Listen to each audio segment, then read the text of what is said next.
Halo Sobat Football Lovers, kembali lagi di channel Bal News 2. Nah, kali ini di channel ini kami membahas berita seputar olahraga sepak bola. Dari mulai berita timnas Indonesia, informasi Liga Indonesia, informasi Liga seputar internasional. Bagi kalian yang belum subscribe channel ini, bisa langsung di subscribe dan nyalakan loncengnya agar kalian tidak ketinggalan video terbaru dari kami. Baiklah, langsung saja kita masuk ke video pembahasannya. Lanjut berita pertama, Iwan Bule beberkan lawan timnas Indonesia di FIFA Matchday 2023 pada bulan Maret. Muhammad Iryawan, Ketua Umum PSSI, membeberkan negara yang akan dilawan timnas Indonesia di FIFA Matchday. Hal tersebut diungkapkan Iwan Bule saat ditemui dalam acara hitung mundur 100 hari menuju Piala Dunia U20 di Stadion Utama Gelora Bung Karno, Jakarta. Dia memastikan bahwa timnas Indonesia akan bentrok dengan Bolivia dan Tajikistan pada agenda FIFA bulan Maret. Iwan Bule mengatakan bahwa para penggawa timnas Indonesia sudah siap untuk berlaga dalam dua pertandingan itu. Bolivia merupakan tim yang saat ini menduduki posisi ke-82 di ranking FIFA. Negara yang termasuk dalam Konfederasi Sepak Bola Amerika Selatan itu bahkan pernah menempati posisi ke-18 dunia. Sementara itu Tajikistan merupakan negara Asia Tengah yang saat ini menduduki posisi ke-108 dunia. Timnas Indonesia mampu mendapatkan hasil gemilang pada FIFA Matchday sebelumnya yang digelar pada bulan September melawan Curaçao pada dalam dua pertandingan dengan skor 2-1 dan 3-2. Lalu bagaimanakah pendapat kalian mengenai hal tersebut? Silahkan tulis di kolom komentar.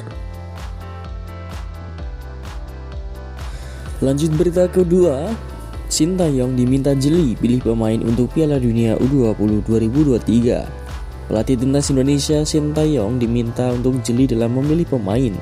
Hal itu disampaikan salah satu legenda sepak bola Indonesia, Peri Sandria. Sintayong mesti jeli memilih pemain dan menentukan taktik di lapangan, ujar striker timnas Indonesia saat meraih medali emas di SEA Games tahun 91 itu. Menurutnya, kualitas pemain akan menentukan penampilan Indonesia di Piala Dunia. Meski begitu, dirinya optimis dengan kekuatan timnas Indonesia saat ini. Rasa optimistis itu terlihat saat timnas Indonesia tampil di fase kualifikasi Piala Asia U20. Sintayong pun diharapkan tidak mengubah banyak komposisi pemain di timnas Indonesia. Saat ini Indonesia U20 sedang menjalani pemusatan latihan atau TC di Jakarta pada tanggal 1 hingga 28 Februari nanti. TC tersebut merupakan persiapan timnas Indonesia menghadapi Piala Asia yang akan digelar di Uzbekistan pada tanggal 1 hingga 18 Maret 2023. Lalu bagaimanakah pendapat kalian mengenai hal tersebut? Silahkan tulis di kolom komentar. Lanjut berita ketiga, manajer Persebaya sindir Sintayong, tegaskan status Marcelino Ferdinand milik klub. Sikap pelatih timnas Indonesia Sintayong masih menjadi sorotan publik. Bagaimana tidak, dia terus mengungkap kekecewaannya melihat gelandang Marcelino Ferdinand belum bergabung TC atau pemusatan latihan. Sintayong merasa tersinggung dengan keputusan Marcelino yang meninggalkan Persebaya Surabaya dan berkarir di Belgia tanpa ada konfirmasi dengan Sintayong. Pemain yang akrab disapa Marcel itu telah bergabung di klub Belgia, klub kasta kedua, dengan mendapat kontrak 1,5 tahun atau sampai musim panas 2024. Hal inilah yang dianggap bakal merepotkan Sintayong. Masalahnya, nama Marcelino masuk dalam 30 pemain yang dipanggil timnas Indonesia menuju Piala Asia yang akan berlangsung di Uzbekistan. Mereka akan bersaing di grup A bersama tuan rumah Irak dan Suriah. Timnas Indonesia U20 memiliki dua agenda turnamen tahun 2023, yaitu Piala Asia dan Piala Dunia yang akan menjadi tuan rumah. Sintayong merasa kerepotan karena TC yang digelar bulan Februari ini berjalan tanpa Marcel. Publik sebenarnya juga mempertanyakan pemusatan latihan atau TC jangka panjang yang kerap merugikan klub Liga 1.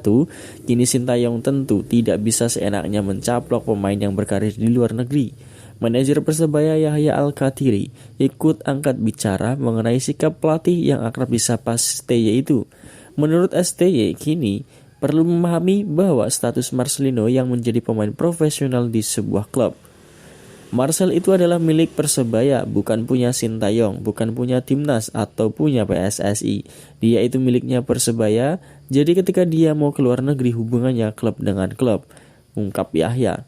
Tidak ada hubungannya dengan Sintayong atau siapapun. Kalau Marcel tidak mendapatkan izin dari Persebaya, dia tidak akan bisa berangkat ke Belgia.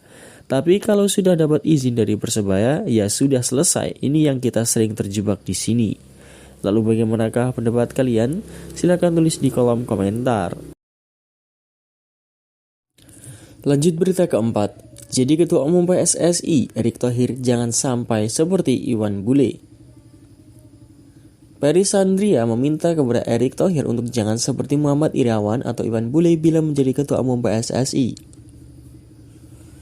Legenda Timnas Indonesia Ferry Sandrina meminta kepada Erick Thohir untuk jangan seperti Muhammad Irawan atau Iwan Bule saat menjadi Ketua Umum PSSI. Ferry Sandria berharap bila Erick Thohir menjadi Ketua Umum PSSI periode 2023-2027, Menteri BUMN tersebut tidak lagi membawa orang-orang lama ke dalam kepengurusan. Pasalnya, Ferry Sandria tidak ingin Erick Thohir nantinya hanya dijadikan boneka oleh sosok-sosok lawas tersebut. Bahkan Ferry Sandria menyinggung peran Iwan Bule, Ketua Umum PSSI saat ini yang terlihat seperti boneka dalam organisasi tersebut. Kalau dikatakan Pak Iwan Bule Ketua Umum PSSI saat ini sebenarnya juga seperti boneka karena PSSI masih diisi orang-orang lama. Lebih lanjut, Ferry pun meyakini bahwa polemik orang-orang lama di belakang Ketua Umum PSSI yang baru sudah lama terjadi sejak dulu. Sejak dahulu memang ada kecenderungan seperti itu, Ketua Umum baru diikuti pemain lama. Idealnya kalau Ketua Umum baru, ya semuanya harus baru. Pria berusia 53 tahun itu menyimpan asa pengurus baru PSSI bisa mendengarkan dan melaksanakan saran para mantan pemain sepak bola nasional. Ferry Sandria memberikan dukungannya kepada Erick Thohir sebagai Ketua Umum PSSI dengan alasan rekam jejak sang Menteri BUMN yang mentereng di dunia sepak bola internasional dan nasional. Lalu bagaimanakah pendapat kalian? Silahkan tulis di kolom komentar. Lanjut berita kelima. Menpora ultimatum Persija dan Persib terkait pemanggilan pemain ke Timnas Indonesia. Menteri Pemuda dan Olahraga Zainuddin Amali ultimatum alias memberi peringatan kepada Persija dan juga Persib terkait pelepasan pemain untuk Timnas Indonesia. Seperti yang diketahui, belakangan ini Persija Jakarta dan pelatih Timnas Indonesia Sintayong sempat memanas hingga saling sindir. Hal ini terjadi karena sebanyak 9 pemain Persija Jakarta dipanggil untuk TC, namun pelatih Persija Jakarta Thomas Doll merasa keberatan dan menilai TC jangka panjang yang digelar Sintayong itu sebenarnya tidak diperlukan. Sebab kompetisi Liga 1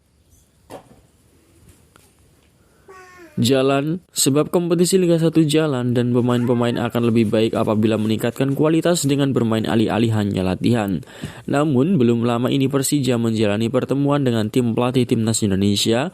Dalam pertemuan itu Persija menjanjikan akan melepas pemainnya dengan syarat Timnas tidak keberatan melepas Cahya Supriyadi jelang H-1 saat pertandingan di Liga 1. Hal ini sudah disetujui Sintayong, tetapi Persija belum juga melepas pemainnya hingga saat ini.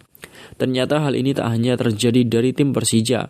Persib Bandung pun ikut-ikutan belum juga melepas pemainnya ke Timnas U20 Indonesia. Situasi ini pun membuat pelatih asal Korea Selatan geram.